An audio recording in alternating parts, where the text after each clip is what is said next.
turns out that we might have aliens in our own neighborhood, and by our own neighborhood, I'm going way beyond the planet Earth.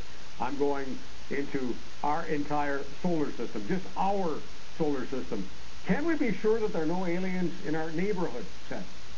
Well, it's a different thing. About 1/3 of the population of Canada believes that there are not only aliens out in space, but they're here buzzing the countryside and occasionally hauling people out of their homes in Winnipeg for unauthorized social visits. I gather it's fair to conclude that you don't believe that we have aliens living among us.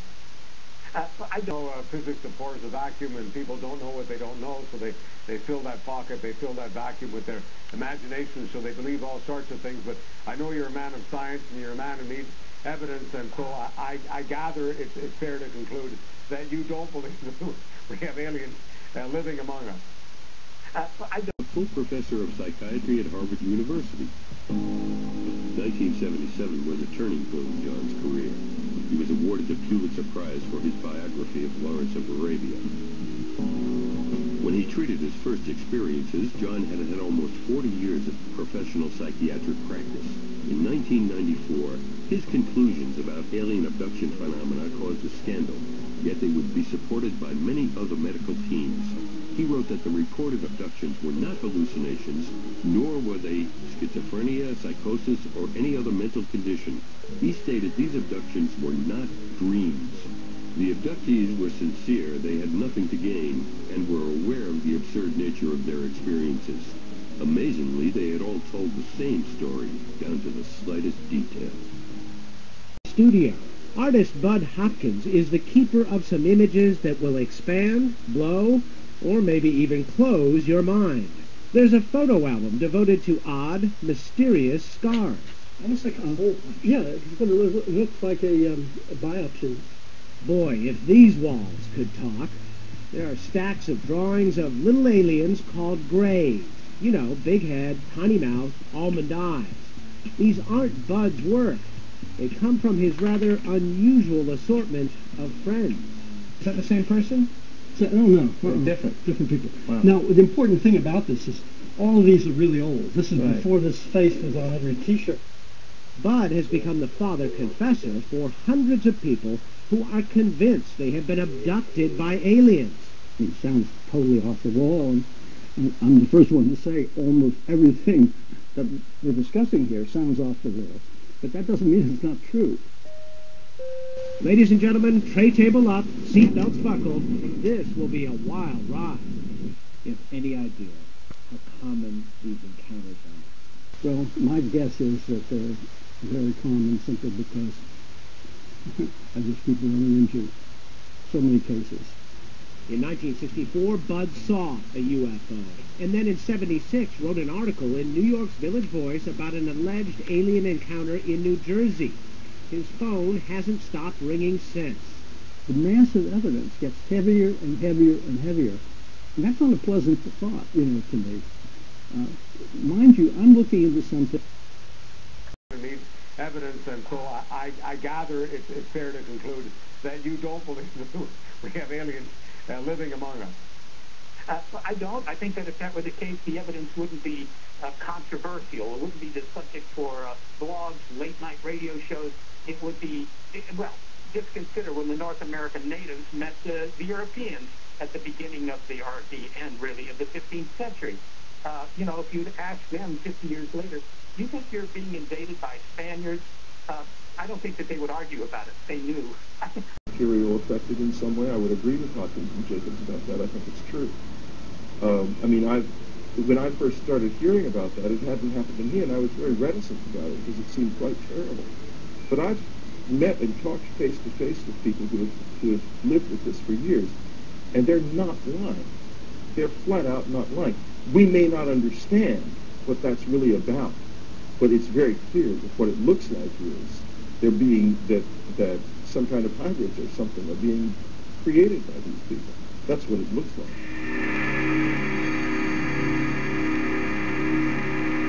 Well, we're not exactly totally and completely sure of what is going on with this phenomenon. What we do know is that we're looking at an alien agenda that is based on the physiological exploitation of one species by another species.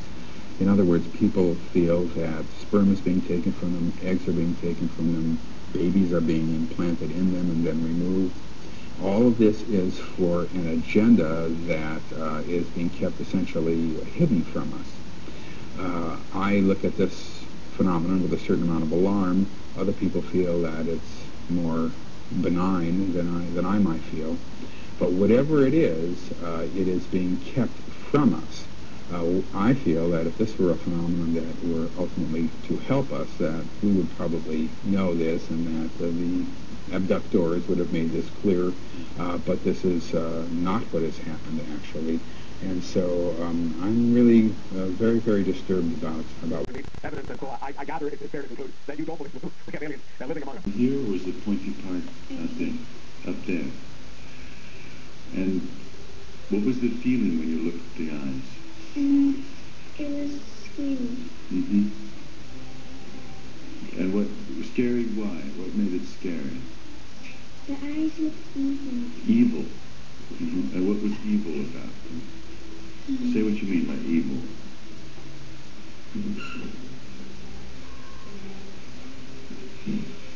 It looked evil because I was just staring at me. With what? Staring at you as if what? As if to do what? As if it wanted to come and take us. As if it wanted to come and take you. That was the feeling you got? That it wanted you to go with it? Did you feel like you wanted to go with it? No. Did you feel, what was the effect on you when you felt it wanted to have you go with it? I just moved to and I started crying. They came running up here in such a panic. And, I mean, even if we had staged it, they could not have run all together like that. Even if we practiced it, I don't know how many times. But they came up here like a living snake. And they just came, we were in a stealth meeting, and we just heard them screaming, ah, and we were here, you know, and child can't make that up. I was very skeptical in the beginning as well. I believed that they'd seen something, but I wasn't prepared to accept that it was anything supernatural or anything like that. But I think the consistency of what's been going on indicates that it was more than I was prepared to admit in the beginning. Needs evidence, and so I gather it's fair to conclude that you don't believe that we have aliens living among us. Coincidence, or there's something going on which unites these two apparently very different domains of experience. Sex with spirits, very common amongst shamans. I know an Amazonian shaman whose wife in this world has actually left him because of his wife in the other world. It's that bad. He's got kids over there too. And again, very similar with UFO abductees who have sex with aliens, are abducted repeatedly to care for their hybrid offspring, part alien, part human.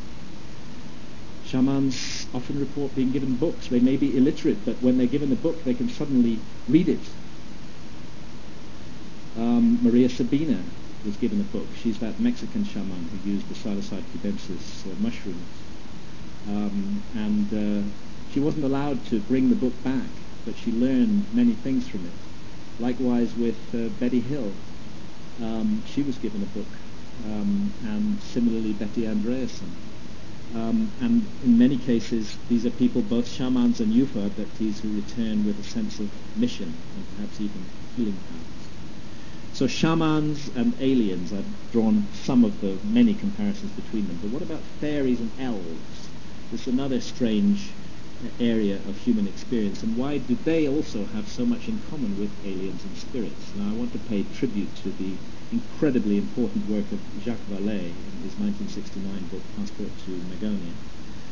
And Jacques Vallée documented for the first time the very curious crossovers between the entities that we construe as aliens and the entities that people in medieval Europe construed as fairies and elves. And what I've done in my work is to just take that body of work on from 1969 and bring it right through into the 21st century, where we have greatly more testimony available. If you go back to the Middle Ages, you'll find that fairies were renowned for abducting people, that they were sometimes cruel and tortured people, but they also sometimes gave people gifts. including healing powers, that they could fly, that they had aerial vehicles. All this is very common in fairy lore. And when fairies abducted you, they would quite often take you underground or into a cave. And it's interesting, in both of these medieval illustrations, here we see the fairies dancing in a ring, and then there's a doorway into the hollow hills beyond, and in the foreground an Amanita muscaria mushroom. And here this young man is being seduced into the fairy underworld by beautiful fairy damsels, and down there looks suspiciously like a clump of mushrooms to me. Fairies and elves also appear as human-animal hybrids. I keep this illustration on my desk. It's from the 15th century in Holland. It shows a group of fairies dancing in a circle, and as you can see, they are therianthropes. I gather it's fair to conclude that you don't believe we have aliens living among us. Between the Greys and the government over the trial. You have some graphic and horrific descriptions of medical anomalies and otherworldly experiments. There's something involving the removal of sexual materials from the human body that I experienced myself, that other people also experience in this phenomenon. And it's not too surprising. I mean, if we are dealing with aliens from another world, they would be very interested in the DNA structure of the species on the planet, and one of the things they would be doing would be sampling sexual material. We'd be doing it just like it's being done to us right now. Tell us, who in your book, or what, are the three thieves? When an abduction is about to happen, one of the things people see beforehand are these triangular three stars moving slowly through the sky, and then the next thing they know, these beings will be around them. In the book, they have a sort of slightly sinister, slightly kind of jokey quality, and that's exactly how it felt to be around them. There's been a heightened interest in the possibility that perhaps our government has been covering up or withholding information about these encounters. Do you believe that that is the case? Obviously, something strange is going on, and the face that the government puts on it is that it's all nonsense, and that can't be true. Calculating aliens, well, that's a different thing. About one-third of the population of Canada believes that there are not only aliens out in space, but they're here buzzing the countryside and occasionally calling people out of their homes in Winnipeg for unauthorized social visits. I gather it's fair to conclude that you don't believe we have aliens living among us.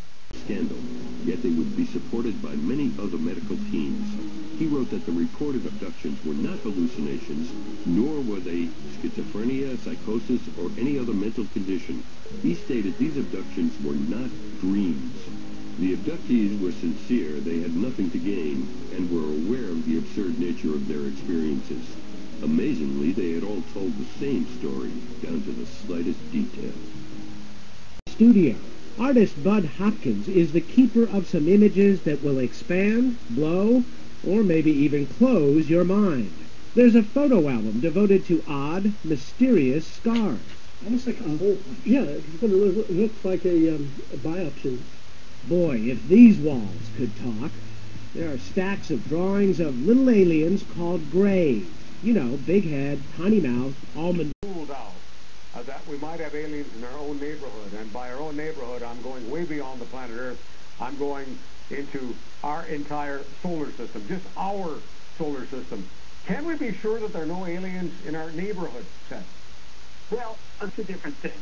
About one-third of the population of Canada believes that there are not only aliens out in space, but they're here buzzing the countryside and occasionally calling people out of their homes in Winnipeg for unauthorized social visits.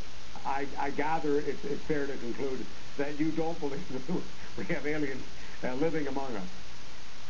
I know physics abhors the vacuum, and people don't know what they don't know, so they fill that pocket, they fill that vacuum with their imagination, so they believe all sorts of things. But I know you're a man of science, and you're a man who needs evidence, and so I gather it's fair to conclude that you don't believe we have aliens living among us.